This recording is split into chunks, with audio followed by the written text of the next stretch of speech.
if you watched the review, that is me had played the game 170 plus hours, broke it down, 40 minutes long. I talked about how you had to try to separate the anticipation with this game, though that's nearly impossible to do, versus what the game actually is. Mainly because some of that is their own doing, right? Some of the promotional stuff, some of the not just the trailers, them talking about the game.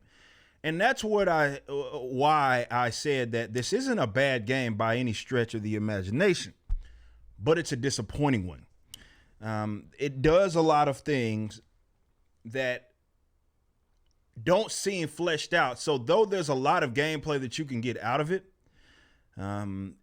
it still gives you that feeling after having completed it that it's not finished. That's because, again, some of those aspects aren't fleshed out. I talked about, like, with the brain dancing. They didn't go that in much detail with that. You only had a few instances where you were even doing that. Like, probably the most dishonest part of it, when you look at the trailers versus playing the game, like that whole underwater part, you're like, wow, I'm gonna be on land. There's some instances where I can kind of get underwater and do something. That is literally the only time in that game that you are ever underwater. That's it. Like that one little side mission with Judy. That's it. So it's interesting though that it does have these aspects that it leaves you yearning for more, because there were some good things about it, but it completely drops the ball in what it pretended to be in terms of an ambitious title. It is not an ambitious title. It is not, well, let me take that back. It's ambitious, but it's not groundbreaking like it was. Like, think about the times that, you've played games, and every generation there's that one game that comes out, or a couple of games that comes out that does something that the previous generation of games did not do. And it pushed the envelope. GTA, for example, where it completely changes the landscape of virtually the entire gaming industry. This is not that game. There's nothing really about it that is new. It doesn't do anything that you really haven't seen from other games. It just isn't bad. Now, my issue with that, though, and why it's so disappointing, is I think it reminds me, as I was playing it and as I was doing most of my review, reminds me a lot of what I talked about with Avengers, where it's being pulled in different directions. And because, same thing, accessibility obsession with this generation, I think some of that, I may do a video that discusses some of this. My theory with this, I think the whole streaming aspect blowing up kind of attributes to that, where game developers are less worried about making good games and more worried about trying to appeal to everybody. And like we said before, that doesn't necessarily make for a good game. I believe that the best games, even if it can be, niche, where there's a certain type of gamer in mind, but it's so fleshed out for that gamer that, yeah, there may be a skill gap. There may be a kind of, like, when it comes to likability, it may be a gap there where it's a barrier, and some people just will not like it. Some people will not have access to it. This game does that with the whole main, like, let's say this. The biggest gimmick of the game is the whole choice making. They acted as if that was going to be like a determining factor with the result of, let's say, the ending of your game, or more so your gameplay experience. But it's not. Really, all it is, for the most part, aside from some very seldom instances, for the most part, the decision making in terms of your dialogue, I'm going to go do this versus I'm going to do that, leads to the same result. It's just it's nothing different. I talked about in this one instance, spoiler alert if you haven't played it, close your ears for the next about 30 seconds. There's a part where with Judy, there's some chick that ends up working with you as part of this mission, and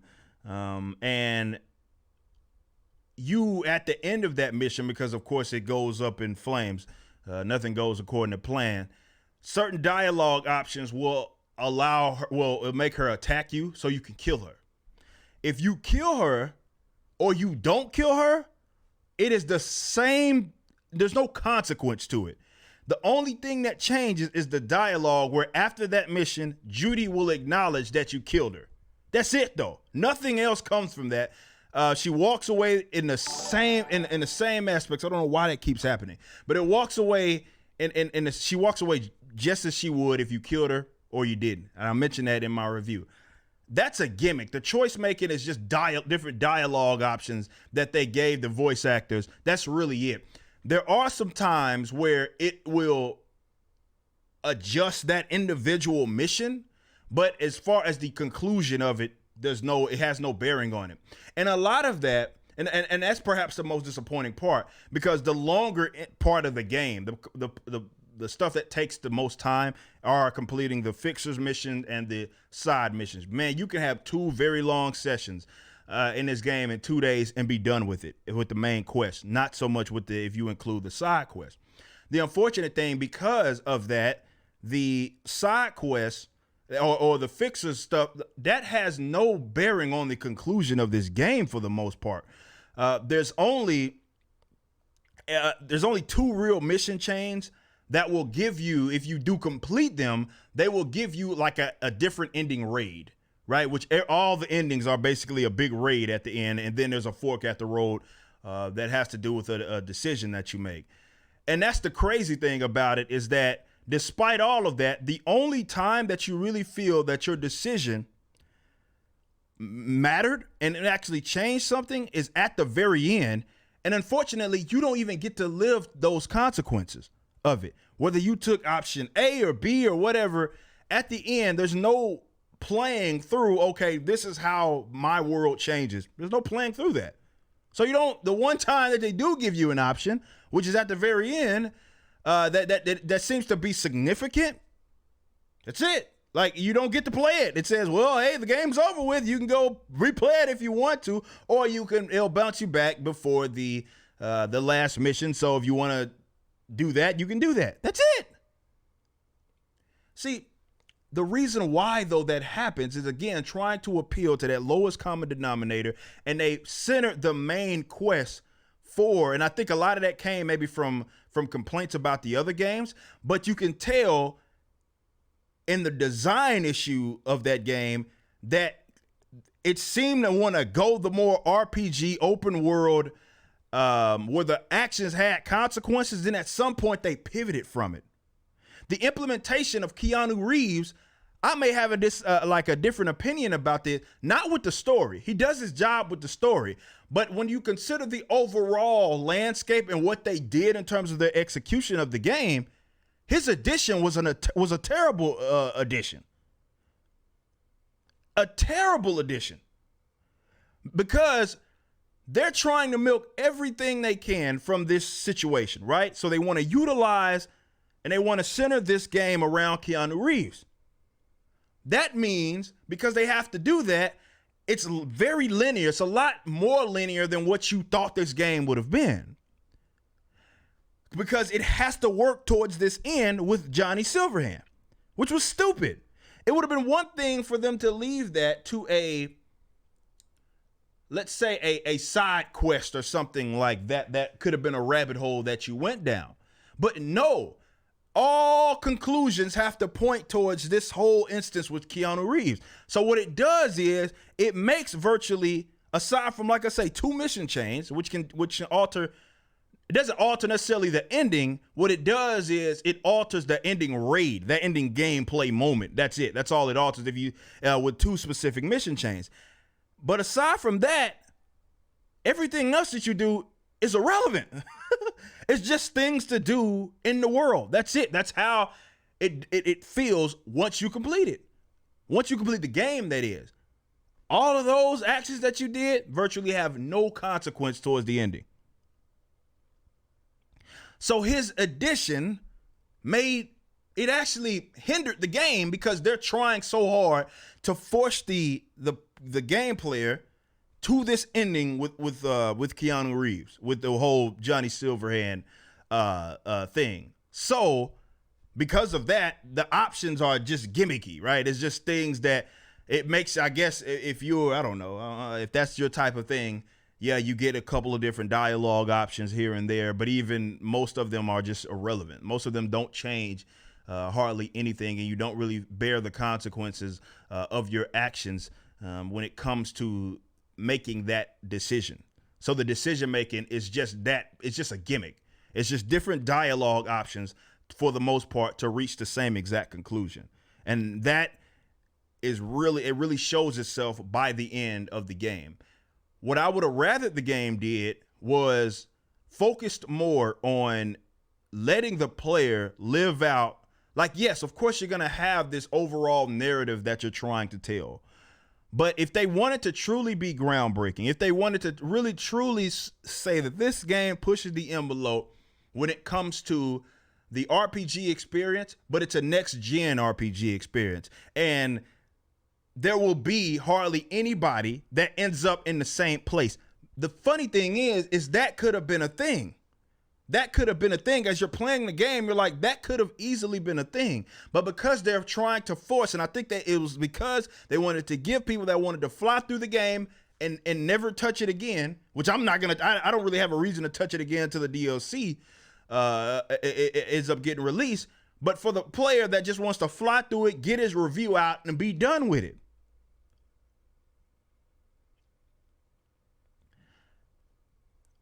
It's unfortunate because it has a lot to build on, and that's what makes it so disappointing, because when you're playing it, you're like, man, I could see in that storyline where that could come back to bite me, or I can see in that storyline where that would completely alter that. So it's less about trying to force an ending on the user and more about having the gameplay, or the person that's playing the game, end up where they end up. And that could have been a thing. Why pay? Look, like I said, I think that came from the execs, to be honest. Because I know a lot of different gamers. Not one gamer have I ever met that would play a game, an actual game. That's just actually the lure of video gaming. But I don't know anybody that will play an actual game, or rather buy a game, just because fucking Keanu Reeves is in it. Like, what did that actually add to the game? Nothing. But I think that's how... You know, I know a lot of the from the disconnect maybe coming from developers versus the executives. I think that may have been part of that. Why are you paying probably millions of dollars for Keanu Reeves? For what? You could have got a fucking voice actor from Fiverr, paid him fucking not even a fraction of that, and got more dialogue out of him to give more options to the player. What the fuck would you do that for? That's all I'm saying. Who the hell buys a game because Keanu Reeves is in it? And I love the man as an actor. But I'm not buying Cyberpunk because he's in it. I don't care about that. That doesn't do anything for me. But I think somebody at the top said, hey, we need star power. We need star power. Let's get star power, because for whatever reason, I think this is what gamers want. And maybe, yes, there may be one or two guys, variety streamers on Twitch who can't fucking video game their way out of a paper sack. Maybe they'll be the ones that, oh, I like Keanu Reeves, so I'm going to try to play this game. Aside from that, though, his addition is meaningless, and you, as you're playing it, you can see where that addition actually, I mean, it's almost subtraction by way of addition, because they're trying to get everything out of Keanu. So they really forced that linear dialogue, or more so linear storyline, onto every single person, which is not what I was expecting out of this game, especially when they tout this whole decision-making thing. The decision-making is a big gimmick of the game. It's a gimmick. And by that, I mean, it's something that they really fronted with, but it's not real. It's not real in the sense that there's no true consequence to the actions. You're not going to really see the consequence. The one time that there is, like I said earlier, the one time that there's a deviation, let's say from that, where the actual decision is a big one, you don't get to actually see those consequences come into fruition because the game's over. That's how stupid it is. But it's unfortunate. It's unfortunate because the game does a lot of good things, which could have been a truly immersive new type of RPG, right? Where not necessarily new type of RPGs, because of course there's been games that, where y'all remember Heavy Rain? I don't know if y'all remember what was that. That was the end of the PS3 cycle, if I'm not mistaken, which Heavy Rain isn't really an RPG, but I'm talking about where you do something and there's a it'll be a big consequence to something it is that you do. Like, this game could have really embodied that. And what we could have been dealing with was a situation where almost every single user would have had a different experience because there was so much variety in terms of what you say and do may completely alter, not necessarily the end game per se, but I don't know why they had to even force an end game. I think it's some of the trophy generation, right? The whole accomplishments 100%er. I think that developers aren't stupid, and I would love to see like the data that these guys are looking at that makes them think that this is what everybody wants, right? I just don't understand why they had to go that route, and this is hilarious because what it does is, I know what they tried to do, and certainly CD Projekt Red fanboys tried to do, was separate this from GTA.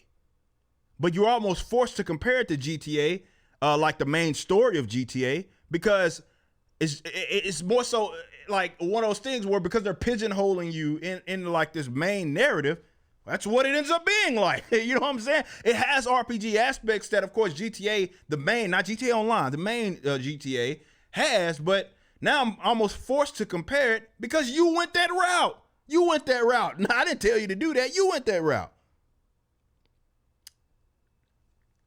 It's unfortunate. It's a very disappointing game. Not a bad game. Not a bad game. It's just disappointing. But if it's something that, like, definitely with the main story, you want some like kind of thriller in a sense, if that's your type of game, you can play it, be done with it in like 2 days, if you really have some long sessions. But it's not a groundbreaking experience. The experience isn't really anything that you won't already experience. But for the most part, like, I mean, it was so underwhelming in some aspects. And yes, some of that is with the anticipation of the player, but that's not our fault that this game was promoted the way that it was. You get a genius marketing. I've always talked about CD Projekt Red's marketing in general, not just with this game, but with their brand, right? They do a phenomenal job, but this was touted as if it was going to be the game of the generation, but it's not. It's simply not. It's just a decent game. It's just a decent game that has the gimmick of decision making, but there's no real consequence to your actions because the game is forcing you to this sort of linear path. So so the comparisons, you're going to see a lot of GTA comparisons. And I may have said before I played the game that those are unfair because I'm expecting more RPG, but it is. It does have a lot. It is rightful to absolutely compare it to GTA. It's not the same game as GTA, but it does have GTA aspects, and certainly a lot of things that GTA does way better than them because they went that route. It's not the fault of me. Or anybody else. So the game's solid though. Watch my 170 after playing it 170 plus hours. Please go watch the video if you haven't watched it, where I break everything down. But it's an underwhelming game, not a bad game. It's just underwhelming, and it may be Rockstar. Unfortunately, it may be Rockstar that comes out with that truly next gen experience, or which we'll talk about in the next segment here.